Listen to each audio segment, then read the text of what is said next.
ಸಂಗೊಳ್ಳಿ ರಾಯಣ್ಣ ವೀರಜ್ಯೋತಿಗೆ ಚಿಕ್ಕೋಡಿಯಲ್ಲಿ ಅದ್ದೂರಿಯ ಸ್ವಾಗತ. ಕ್ರಾಂತಿವೀರ ಸಂಗೊಳ್ಳಿ ರಾಯಣ್ಣ ಉತ್ಸವದ ಅಂಗವಾಗಿ ಚಿಕ್ಕೋಡಿಗೆ ಆಗಮಿಸಿದ ವೀರಜ್ಯೋತಿಯನ್ನ ಬರಮಾಡಿಕೊಳ್ಳಲಾಯಿತು.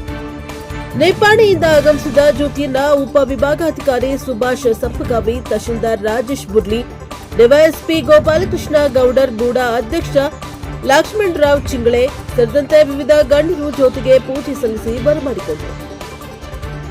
ವೀರಜ್ಯೋತಿಯು ಬಸ್ ನಿಲ್ದಾಣದ ಮೂಲಕ ಕೆಸಿ ರಸ್ತೆ, ಗುರುವಾರಪೇಟೆ ಮೂಲಕ ಅಂಕಲಿ ಕೂಟದವರೆಗೂ ಹೋಗಿ ಸಂಪನ್ನಗೊಂಡಿತು. ಅದೇ ಸಂದರ್ಭದಲ್ಲಿ ಲಕ್ಷ್ಮಣರಾವ್ ಚಿಂಗ್ಳೆ ಮಾತನಾಡಿ, ಸಂಗೊಳ್ಳಿ ರಾಯಣ್ಣ ಒಂದು ಜಾತಿ ಧರ್ಮ ಸಂಘಟನೆಗೆ ರಾಜ್ಯಕ್ಕೆ ಸೀಮಿತವಾದ ಭಕ್ತರಲ್ಲ. ಇಡೀ ಭಾರತ ದೇಶದಲ್ಲಿ ದೇಶದ ಸಂರಕ್ಷಣೆಗಾಗಿ ಸ್ವಾತಂತ್ರ್ಯಕ್ಕಾಗಿ ಹೋರಾಡಿದ ವ್ಯಕ್ತಿ ಸಂಗೊಳ್ಳಿ ರಾಯಣ್ಣ.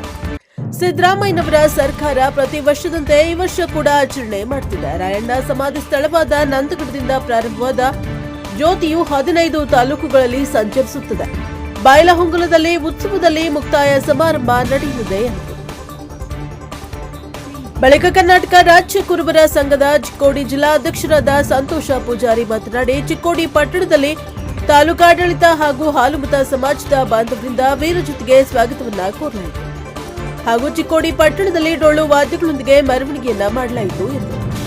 ಈ ಸಂದರ್ಭದಲ್ಲಿ ಮುಖ್ಯಾಧಿಕಾರಿ ಜಗದೀಶ್ ಇಟಿ, ಪ್ರವೀಣ್ ಗಂಧ, ಸಂತೋಷ್ ಕಾಂಬ್ಳೆ, ಬಿಎ ನಾಯ್ಕವಾಡ, ಗಣೇಶ್ ಮೋಹಿತೆ, ಶಿವು ಮರಿಯಾರಿ, ಮುರಾರಿ ಶಿಂಗಾಡೆ, ಚಂದ್ರಕಾಂತ್ ಹುಕ್ಕೇರಿ, ಪ್ರತಾಪ್ ಪಾಟೀಲ್, ಶಂಕರ್ ಅವಾಡ ಖಾನ್, ಸಂಜು ಅವಾಡ ಖಾನ್, ರಾಕೇಶ್ ಡಂಗೇರ, ತುಕಾರಾಮ್ ವಾಲಿಕರ್, ಪ್ರಕಾಶ್ ವೆಂಕಪ್ಪಗೋಳ, ಕಾಣಪ್ಪ ಬಾಡಗರ್, ರಮೇಶ್ ಡಂಗೇರ, ರಮೇಶ್ ಪಾಟೀಲ್ ಸೇರಿದಂತೆ ಇನ್ನಿತರರು ಉಪಸ್ಥಿತರಿದ್ದರು.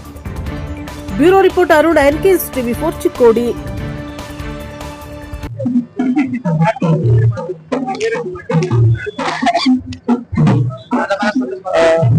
ರಾಯಣ್ಣ ಉತ್ಸವ ಸುಮಾರು ವರ್ಷದ ಚಾಲೂ ಆಗಿದೆ. ಪ್ರತಿ ತಾಲೂಕದಿಂದ ಕೂಡ ಇವತ್ತು ಎಲ್ಲ ನಿಪಾಣಿಂದ ಬಂದು ಪ್ರತಿ ತಾಲೂಕು ವಿಸಿಟ್ ಕೊಟ್ಟು ಇವತ್ತಿಗೆ ಮತ್ತೆ ಮಂದಗಡಕ್ಕೆ ಹೋಗುತ್ತೆ.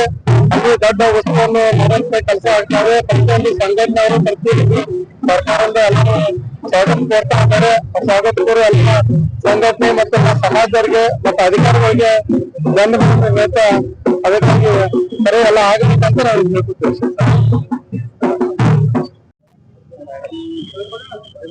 1857ರ ಸ್ವಾತಂತ್ರ್ಯ ಬಂಡಾಯದ ಪೂರ್ವದಲ್ಲಿ ಬ್ರಿಟಿಷರನ್ನ ದೇಶ ಬಿಟ್ಟು ಓಡಿಸ್ಲಿಕ್ಕೆ ಈ ನಾಡಿನಲ್ಲಿ ಜಲ ನೆಲ ಸಂರಕ್ಷಣೆಗಾಗಿ ವೀರರಾಣಿ ಕಿತ್ತೂರು ಚೆನ್ನಮ್ಮ ಮತ್ತು ಸಂಗೊಳ್ಳಿ ರಾಯಣ್ಣ ಇವರು ಸ್ವಾತಂತ್ರ್ಯದ ಬಂಡಾಯದ ಗಾಳಿಯನ್ನ ಊದಿದ ಶೂರ ಸಂಗೊಳ್ಳಿ ರಾಯಣ್ಣ ಒಂದು ಜಾತಿಗೆ, ಒಂದು ಧರ್ಮಕ್ಕೆ, ಒಂದು ಸಂಘಟನೆಗೆ ಮತ್ತು ಒಂದು ರಾಜ್ಯಕ್ಕೆ ಸೀಮಿತವಾದಂತ ದೇಶಭಕ್ತ ಅಲ್ಲ. ಇಡೀ ಭಾರತ ದೇಶದಲ್ಲಿ ದೇಶದ ಸಂರಕ್ಷಣೆಗಾಗಿ, ದೇಶದ ಸ್ವಾತಂತ್ರ್ಯಕ್ಕಾಗಿ ಹೋರಾಡಿದಂತ ಕ್ರಾಂತಿಯ ಕಿಡಿ ಈ ದೇಶದಲ್ಲಿ ಯಾರಾದ್ರೂ ಇದ್ರೆ ಅದು ಮೊಟ್ಟ ಮೊದಲು ಸಂಗೊಳ್ಳಿ ರಾಯಣ್ಣ ಅಂತ ಹೇಳ್ಬೇಕು. ಕರ್ನಾಟಕ ಘನ ಸರ್ಕಾರ, ಸನ್ಮಾನ್ಯ ಸಿದ್ದರಾಮಯ್ಯ ನೇತೃತ್ವದ ಸರ್ಕಾರ ಸಂಗೊಳ್ಳಿ ರಾಯಣ್ಣ ಉತ್ಸವವನ್ನ ಪ್ರತಿ ವರ್ಷದಂತೆ ಈ ವರ್ಷವೂ ಕೂಡ ಆಚರಣೆ ಮಾಡ್ತಾ ಇದೆ.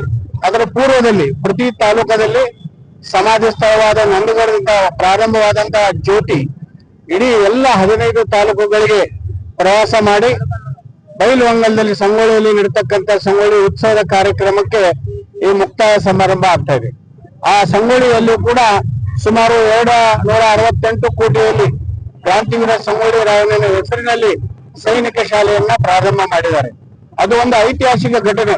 ಇಡೀ ಭಾರತ ದೇಶದಲ್ಲಿ ಅನೇಕ ಸೈನಿಕ ಶಾಲೆಗಳಿದ್ದಾವೆ. ಆದ್ರೆ ಯಾವ ಸೈನಿಕ ಶಾಲೆ ಕೂಡ ವ್ಯಕ್ತಿಯ ಅಥವಾ ದೇಶಭಕ್ತನ ಹೆಸರಿಲ್ಲ.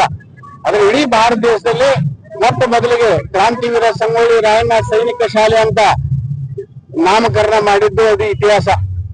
150 ಎಕರೆಯಲ್ಲಿ ದೊಡ್ಡದಾದಂತ ಒಂದು ಶಾಲೆಯನ್ನ ಆರ್ಮಿ, ನೇವಿ ಮತ್ತು ಏರ್ಫೋರ್ಸ್ 3 ವಿಂಗ್ಗಳನ್ನ ಪ್ರಾರಂಭ ಮಾಡಿದ್ದಾರೆ.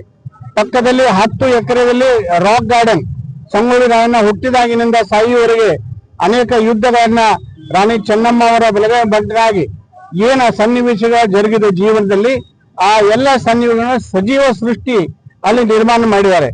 ಅದಕ್ಕಾಗಿ ಇವತ್ತು ನಮ್ಮ ಘನ ಸರ್ಕಾರದ ಕನ್ನಡ ಮತ್ತು ಸಾಂಸ್ಕೃತಿಕ ಇಲಾಖೆ ಮಂತ್ರಿ ಶಿವರಾಜ್ ತಂಗಡಿ ಅವರು, ಗ್ಯಾರಂಟಿ ಅನುಷ್ಠಾನ ಸಮಿತಿಯ ರಾಜ್ಯಾಧ್ಯಕ್ಷರಾದ ಎಚ್.ಎಂ. ರೇವಣ್ಣವರು ಇವತ್ತು ನಂದಗಡದಲ್ಲಿ ವೀಕ್ಷಣೆ ಮಾಡ್ತಾ ಇದ್ದಾರೆ. 13 ಎಕರೆ ಜಾಗದಲ್ಲಿ ಸಂಗೊಳ್ಳಿ ರಾಯಣ್ಣನ ಸಮಾಧಿಯಲ್ಲಿ ಒಂದು ಮ್ಯೂಸಿಯಂ, ಗೋರಿಹಳ್ಳು, ಮತ್ತು ಆ ಕೋಟೆಯಲ್ಲಿ ನಡೀತಕ್ಕಂಥ ಎಲ್ಲ ಸನ್ನಿವೇಶಗಳನ್ನ ಚಿತ್ರೀಕರಣ ಮಾಡೋದ್ರ ಮುಖಾಂತರ ಒಂದು ಐತಿಹಾಸಿಕ ಸುವರ್ಣಾಕ್ಷರಗಳಲ್ಲಿ ಬರೆದಿರ್ತಕ್ಕಂತ ಸನ್ನಿವೇಶನ ನೋಡ್ತಾ ಇದ್ದಾರೆ. ಅದನ್ನ 19ನೇ ತಾರೀಕಿಗೆ ಇದೆ 19ನೇ ತಾರೀಕಿಗೆ ರಾಜ್ಯದ ಮುಖ್ಯಮಂತ್ರಿಗಳಾದಂತಹ ಸನ್ಮಾನ್ಯ ಸಿದ್ದರಾಮಯ್ಯ ಸಾಹೇಬರು ಅದು ಉದ್ಘಾಟನೆ ಮಾಡ್ತಾರೆ. ಸಂಗೊಳ್ಳಿ ರಾಯಣ್ಣನ ಇತಿಹಾಸ, ರಾಣಿ ಚೆನ್ನಮ್ಮ ಅವರ ಇತಿಹಾಸ ಇಡೀ ನಾಡಿನ ಉದ್ದಗಲೂ ಕೂಡ ಗೊತ್ತಾಗಬೇಕು. ಯುವಕರಲ್ಲಿ ಒಂದು ಪ್ರೇರಣಾ ಶಕ್ತಿಯಾಗಿ ಅವರ ವಿಚಾರಧಾರೆ ಬರಬೇಕು ಅನ್ನೋ ಉದ್ದೇಶದಿಂದ ಈ ಸಂಗೊಳ್ಳಿ ರಾಯಣ್ಣ ಉತ್ಸವವನ್ನ ಕರ್ನಾಟಕ ಗಣ ಸರ್ಕಾರ ನಿರ್ವಹಿಸ್ತಾ ಇದೆ. ಪ್ರತಿ ತಾಲೂಕದಲ್ಲಿ ಕೂಡ ಅತ್ಯಂತ ಅದ್ದೂರಿಯಾಗಿ ಸ್ವಾಗತ ಮಾಡ್ತಾ ಇದ್ದಾರೆ. ಇಲ್ಲಿ ಕೂಡ ಈ ತಾಲೂಕಾ ಪ್ರಾಂತಾಧಿಕಾರಿಗಳಾದಂತ ಸಂಪ್ರದಾಯ ಸಾಹೇಬರು ಇದ್ದಾರೆ, ತಾಲೂಕಾ ತಹಶೀಲ್ದಾರ್ ಆದಂತ ಸನ್ಮಾನ್ಯ ಮುರಳಿ ಸಾಹೇಬರು ಇದ್ದಾರೆ, ಪೊಲೀಸ್ ಇಲಾಖೆಯ ವರಿಷ್ಠ ಅಧಿಕಾರಿಗಳು ಡಿವೈಎಸ್ಪಿ ಆದಂತ ನಮ್ಮ ಗೌರವ ಸಾಹೇಬರಿದ್ದಾರೆ ಮತ್ತು ಎಲ್ಲ ವಿಭಾಗದ ಅಧಿಕಾರಿಗಳಿದ್ದಾರೆ. ಅದ್ರ ಜೊತೆ ಸಂಗೊಳ್ಳಿ ರಾಯಣ್ಣ ಅಭಿಮಾನಿಗಳಿದ್ದಾರೆ. ನಂದಗಡ ಸಮಾಧಿ ಸ್ಥಳದಿಂದ ನಂದಗಡದಿಂದ ಪ್ರಾರಂಭ ಆಗಿ 15 ತಾಲೂಕಿಗೆ ಪ್ರವಾಸ ಮಾಡಿ ಸಂಗೊಳ್ಳಿ ರಾಯಣ್ಣನ ಹುಟ್ಟೂರಾದಂತ ಸಂಗೊಳ್ಳಿಯಲ್ಲಿ ನಡೀತಕ್ಕಂತ ಕಾರ್ಯಕ್ರಮದಲ್ಲಿ ಈ ಜ್ಯೋತಿ ಸಮಾಪ್ತ ಆಗ್ತದೆ. ಈಗ ಮುಂದೆ 13-14 ತಾರೀಕು ಆಗ್ಬೋದು.